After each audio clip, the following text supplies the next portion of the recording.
Hi everyone, I'm so excited that you're interested in the Schreyer Honors College at Penn State.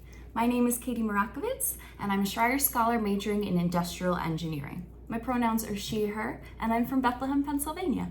Today I'll be talking about finding an internship. I know at first finding an internship can seem super scary and daunting, especially if it's your first internship, but it doesn't have to be. The Schreyer Honors College at Penn State and Penn State in general has so many different resources available for students to help find an internship in whatever major or area of expertise that they're looking for. Specifically within Schreyer, we have our Career Development Director, and they're there to help with any resources that you may want to look for, or just schedule a one-on-one meeting to talk about what you're looking for in an internship.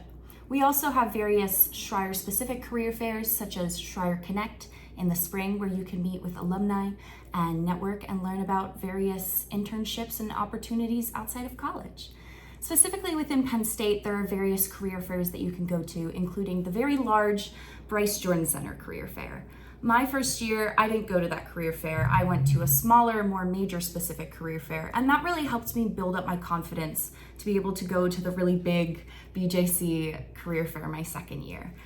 You don't have to get an internship your first year, but I highly recommend you just go to a career fair, any career fair, just to get some experience, just to talk to some people, really practice networking, practice your resume, practice your elevator pitch about yourself. And even if you don't come out with an internship at all, that's totally okay.